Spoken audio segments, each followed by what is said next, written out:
सुहृद गए फिशरमैन का हित भी एनडीए की प्राथमिकता है। पीएम मत्स्य संपदा स्कीम के तहत केरला को 1400 करोड़ रुपए की मदद मिली है। ये बीजेपी की केंद्र सरकार ही है जिसने फिशरीज के लिए अलग मंत्रालय बनाया है। पहली बार फिशरमैन के लिए भी किसान क्रेडिट कार्ड का बेनिफिट दिया है। हमने फिशरमैन के लिए 5 लाख तक के इंश्योरेंस की सुरक्षा भी दी है। डीप सी फिशिंग के लिए नावों के आधुनिकीकरण के लिए मदद दी है। സുഹൃത്തുക്കളെ, മത്സ്യത്തൊഴിലാളികളുടെ ക്ഷേമമെന്നുള്ളത് എൻഡിഎയുടെ പ്രഥമ പരിഗണനയാണ്. പ്രധാനമന്ത്രി മത്സ്യസമ്പദാ യോജന വഴി കേരളത്തിന് 14,000 കോടി രൂപയാണ് കേന്ദ്ര സർക്കാർ നൽകിയത്. മത്സ്യബന്ധനത്തിന്റെ കാര്യങ്ങൾ നോക്കുന്നതിനു വേണ്ടി ഒരു പ്രത്യേക മന്ത്രാലയം രൂപീകരിച്ചതും ഭാരതീയ ജനതാ പാർട്ടി നയിക്കുന്ന കേന്ദ്ര സർക്കാരാണ്. രാജ്യത്താദ്യമായി കിസാൻ ക്രെഡിറ്റ് കാർഡിന്റെ പ്രയോജനം മത്സ്യത്തൊഴിലാളികൾക്ക് നൽകിയതും ഭാരതീയ ജനതാ പാർട്ടിയുടെ സർക്കാരാണ്. മത്സ്യത്തൊഴിലാളികൾക്ക് 5 ലക്ഷം രൂപയുടെ ഇൻഷുറൻസ് ആണ് കേന്ദ്ര സർക്കാർ ഏർപ്പെടുത്തിയിട്ടുള്ളത്. ആഴക്കടൽ മത്സ്യബന്ധനത്തിന് പോകുന്ന വലിയ ബോട്ടുകളുടെ നവീകരണത്തിനും കേന്ദ്ര സർക്കാർ ഇന്ന് സഹായം നൽകുന്നുണ്ട്. एनडीए सुहृद गए केरला को विकसित बनाने में हमारी युवा शक्ति की बहुत बड़ी भूमिका है। लेकिन कांग्रेस ने यहां की युवा शक्ति के साथ हमेशा धोखा किया। एनडीए के पास केरला के यूथ के लिए रोजगार के अवसर बनाने का रोडमैप है।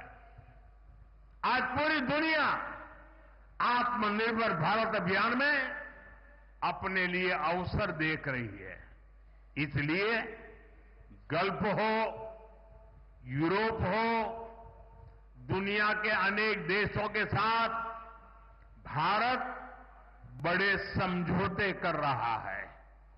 इन समझौतों का बहुत अधिक लाभ केरल को मिल सकता है, लेकिन इसके लिए यहां बीजेपी की डबल इंजन सरकार होना बहुत जरूरी है।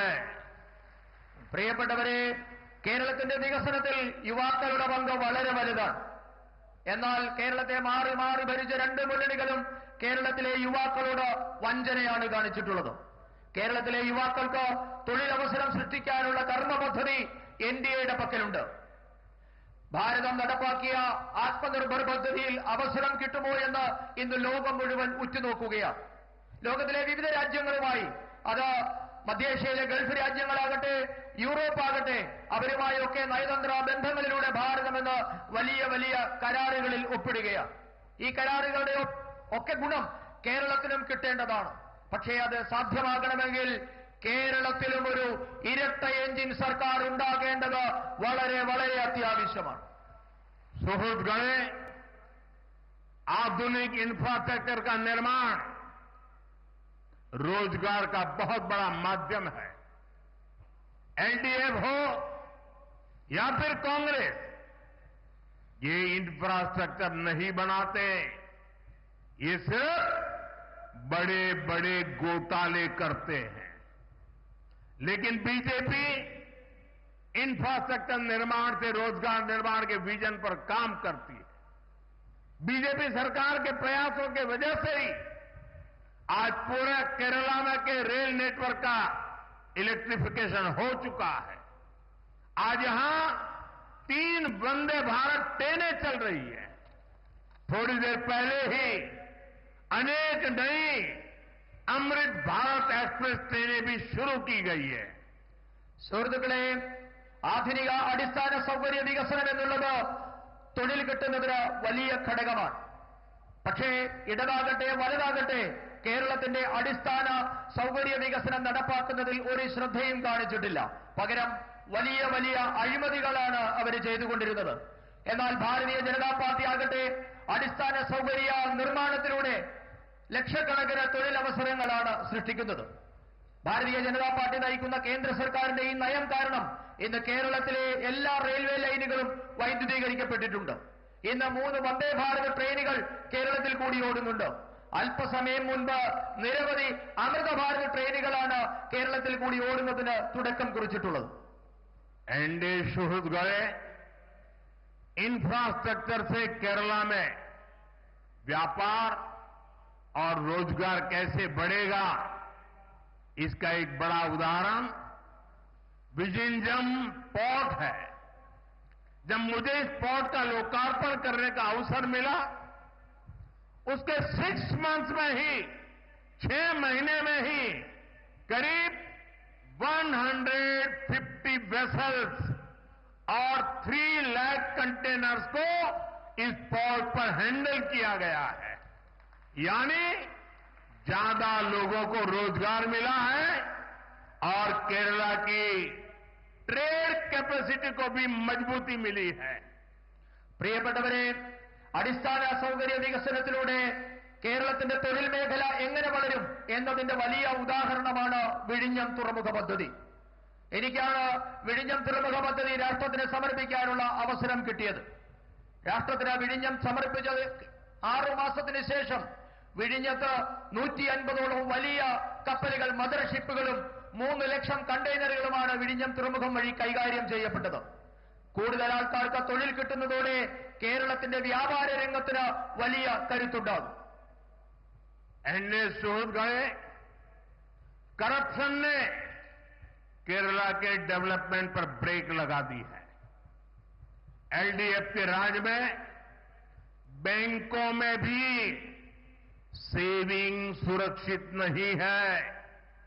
यहां जो कोऑपरेटिव बैंक स्कैम हुआ, इसमें गरीबों और मिडिल क्लास का पैसा लूटा गया है. किसी ने बच्चों की पढ़ाई के लिए, किसी ने बिटिया की शादी के लिए पैसे जमा कर रखा था, लेकिन लेफ्ट और कांग्रेस के लोगों ने वो भी लूट लिया. ऐसे लोगों को कड़ी सजा देना जरूरी है. आप एक बार बीजेपी को मौका दीजिए. जिसने आपको लूटा है उससे एक रुपया वसूला जाएगा. പ്രിയപ്പെട്ടവരെ, കേരളത്തിന്റെ വികസനത്തിന് തടസ്സമായി നിൽക്കുന്നത് അഴിമതിയാണ്. എൽഡിഎഫ് ഭരണത്തിൽ കേരളത്തിലെ ബാങ്കുകളിലെ നിക്ഷേപം പോലും സുരക്ഷിതമല്ലാതെയായി മാറി. സഹകരണ ബാങ്കിലെ അഴിമതി മൂലം സാധാരണക്കാരുടെ പണമാണ് കൊള്ളയടിക്കപ്പെട്ടത്. മക്കളുടെ വിദ്യാഭ്യാസത്തിനായും പെൺകുഞ്ഞുങ്ങളുടെ വിവാഹത്തിനായും ഒക്കെ സാധാരണ മനുഷ്യർ കരുതി വെച്ച പണമൊക്കെയും ഇടത് വലതു നേതാക്കന്മാർ കൊള്ളയടിച്ചു. ഇവർക്ക് കടുത്ത ശിക്ഷ നൽകേണ്ടത് വളരെ അത്യാവശ്യമാണ്. ഞാൻ നിങ്ങളോട് അഭ്യർത്ഥിക്കുന്നു, നിങ്ങൾ ഭാരതീയ ജനതാ പാർട്ടിക്ക് ഒരു അവസരം തന്നാൽ നിങ്ങളുടെ മോഷ്ടിക്കപ്പെട്ട ഓരോ പണവും ഈ മോഷ്ടിച്ചവരിൽ നിന്ന് തന്നെ തിരികെ ഈടാക്കുമെന്ന കാര്യം ഞാൻ നിങ്ങൾക്ക് ഉറപ്പു നൽകുകയാണ്.